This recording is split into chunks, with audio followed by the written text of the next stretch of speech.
సర్పంచ్ సాయి కుమార్ ఆధ్వర్యంలో ఆలయ కమిటీ నిర్వహణలో మహాశివరాత్రి పర్వదినాన్ని పురస్కరించుకుని అతి పురాతనమైన శ్రీ కాశీ విశ్వేశ్వర దేవాలయంలో అభిషేకాలు, ప్రత్యేక పూజలు ఘనంగా నిర్వహించారు. సంగారెడ్డి మండలంలోని కల్పగూర్ గ్రామంలో ఉన్న ఈ దేవాలయంలో ఉదయం నుంచే భక్తుల రద్దీ నెలకొంది.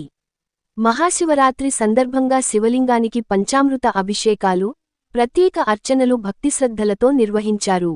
ఈ సందర్భంగా సర్పంచ్ సాయి కుమార్ మాట్లాడుతూ, ఆలయ కమిటీ సభ్యుల సహకారంతో భక్తుల దర్శనానికి ఎలాంటి ఇబ్బందులు లేకుండా అన్ని ఏర్పాట్లు చేసినట్లు తెలిపారు.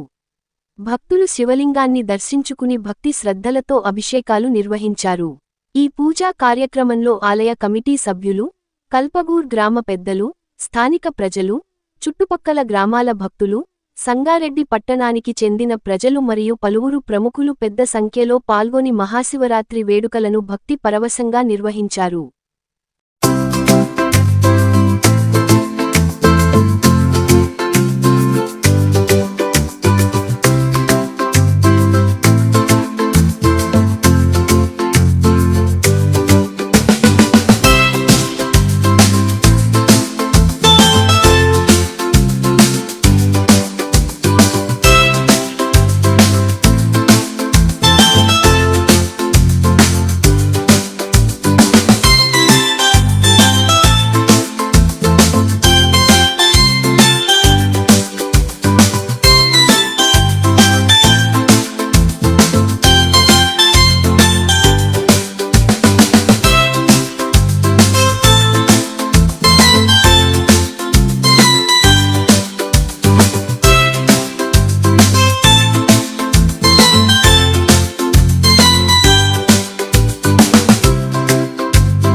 ఓం నమ శివాయ. శ్రీ కాశీ విశ్వేశ్వర దేవస్థానం కల్పగూర్. ఇక్కడ శివరాత్రి సందర్భంగా ఈరోజు ఉదయం 6 గంటల నుంచి ధ్వజారోహణం, తర్వాత దాని కంటిన్యూషన్గా అభిషేకాలు 6 గంటల వరకు జరిగినాయి. 6 గంటల తర్వాత ఇప్పుడు 7 గంటలకు పల్లకి సేవ ప్రారంభమైంది. పల్లకి సేవ తర్వాత కోలాటము మరియు రాత్రి లింగోద్భవ సమయంలో లింగార్చన జరుగుతుంది. ఈ గుడి విశేషం ఏమిటంటే ఇది 8వ శతాబ్దంది. ఇది కాకతీయుల కాలంలో నిర్మించబడింది. దీన్ని 1980 వరకు చాలా శిథిలావస్థలో ఉండే. అప్పుడు ఆర్ఎస్ఎస్ ప్రారంభమై దాని తర్వాత దీన్ని కొంచెంగా పునరుద్ధరించుకుంటూ చాలామంది భక్తులు మరియు దాతల సహకారంతో ఇంతవరకు తీసుకురావడం జరిగింది. ఈ ప్రజాప్రతినిధులు మరియు గ్రామ ప్రజల అందరూ సహకారంతో ఈరోజు కార్యక్రమాలు జరుగుతున్నవి. ఇటు కార్యక్రమంలో సర్పంచ్ గారు మరియు ప్రజాప్రతినిధులు అందరూ పాల్గొనడం జరిగింది. కమిటీ సభ్యులు అందరూ పాల్గొన్నారు. కలబ్గూర్ గ్రామంలోని శ్రీ కాశీ విశ్వేశ్వర దేవస్థానంకి విచ్చేస్తున్న భక్తులకు, గ్రామ ప్రజలకు ప్రతి ఒక్కరికి శివరాత్రి శుభాకాంక్షలు. ఆలయ కమిటీ మరియు యువకులు ప్రతి ఒక్కరు ఉదయం నుంచి చాలా కష్టపడి ఈ కార్యక్రమాన్ని విజయవంతం చేయడం జరిగింది. దీంట్లో జగ్గారెడ్డి గారి సహకారం కూడా ఉంది. లైటింగ్ మరియు ఇటు డీజే వంటివి జగ్గారెడ్డి గారు ఏర్పాటు చేయడం జరిగింది. వివిధ దాతలు వివిధ రకాలుగా సహాయం కూడా చేయడం జరిగింది. ఈ గుడి చాలా పురాతనమైంది. వేరు ప్రదేశాల నుంచి ఇక్కడికి వచ్చి ఇది గుడిని దర్శనం చేసుకుంటుంటారు. అందరికీ శివరాత్రి పండుగ శుభాకాంక్షలు. ఈ వీడియో మీకు నచ్చినట్లయితే లైక్ చేయండి, షేర్ చేయండి, కామెంట్ చేయండి, సబ్స్క్రైబ్ చేసుకోండి.